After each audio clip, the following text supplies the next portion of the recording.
Ahoj, takže dneska si ukáže, jak vytvořit web přes WordPress.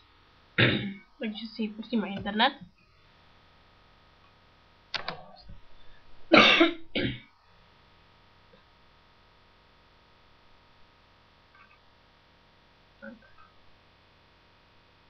Napíšeme www.endora.cz.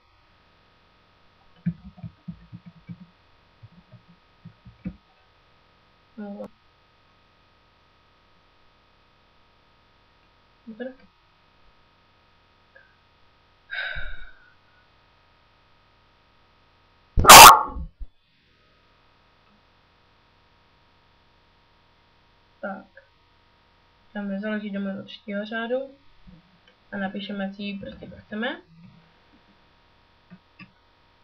A tady si vybereme, jakou chceme a dáme založit. A pak se zaregistrujeme. Já už to mám, takže napíšu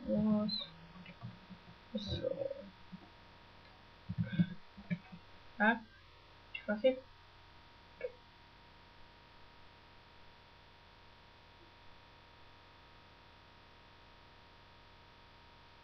Tady už to mám. Přidat doménu. Založit web zkouška. MZF. Založit. Přehled domén.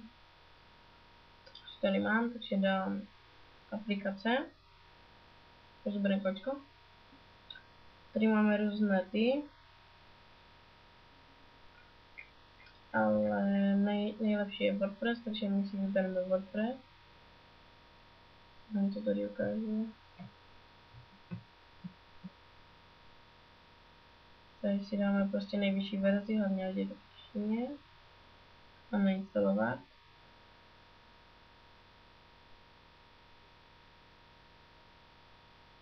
Tady vidíme, aplikace byla nainstalována.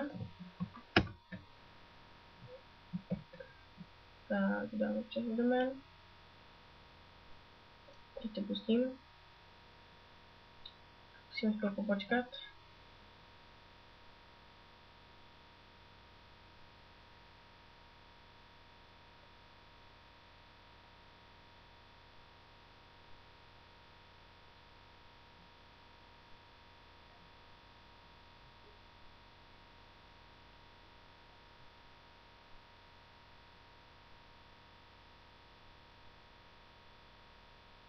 Až to budu mít, tak si vás opustím, takže zatím nashledanou.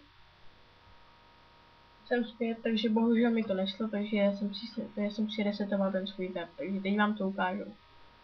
Takže jste si to nastavili, kliknete na to a tady to máte všechno napsané. Dáte úplně dole, máte další informace a tam kliknete na přihlásit se. Tady napíšete vstup admin a tady svoje heslo do Endory, které jste si zadávali při registraci. Dáte přihlásit se.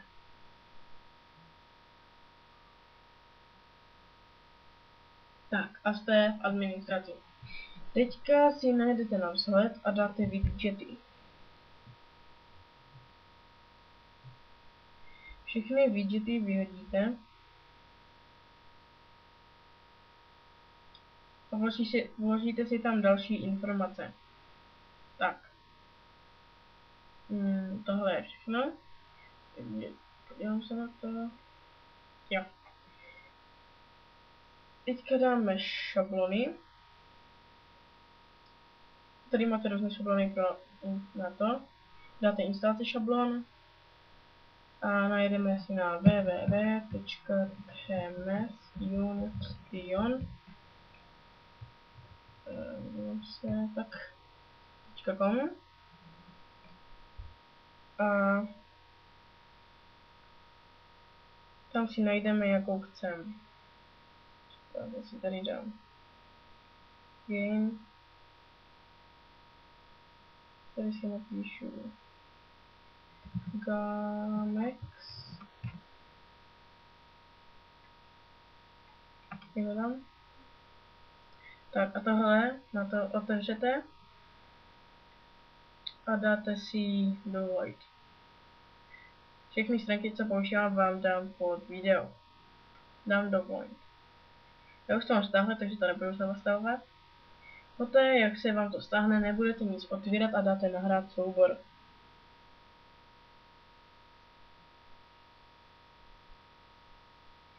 Vybrat a tam, kde to máte uložené, si najdete tu složku. Já to mám ve stažených souborech a já už to budu načtené.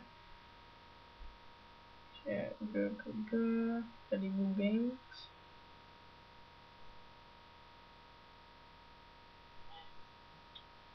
Tak. Otevřít. A dáme instalovat.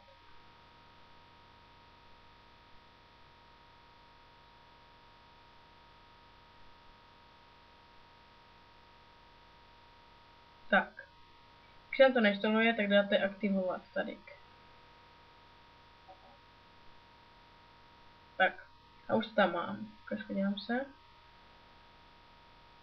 Tak, už se to je. A tady máte ahoj všichni ze začátku, takže to si vezmeme a dáme edit.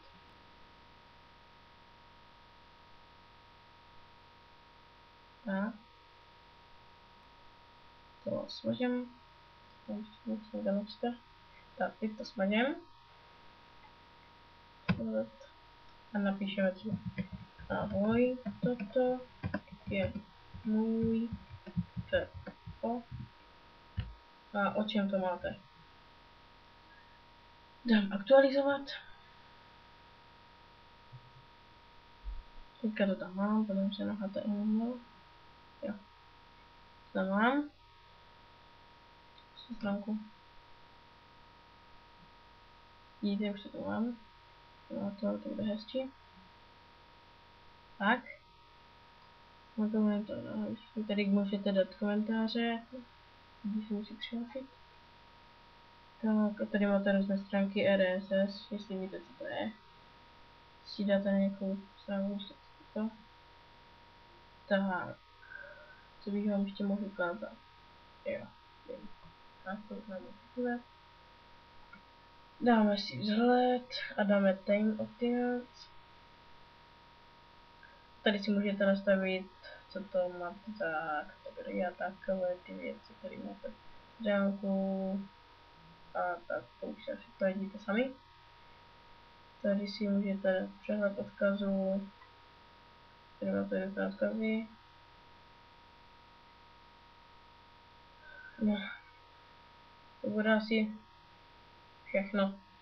Takže děkuji vám za slednutí tohoto videa a možná, že se ještě uvidí. Jestli budu mít víc než 10 lajků, tak vám natočím video tak vám natočím video, o čem budete chtít, ale musíte mi to napsat do komentářů a dát odebírat. Takže děkuji vám a příště nashledanou.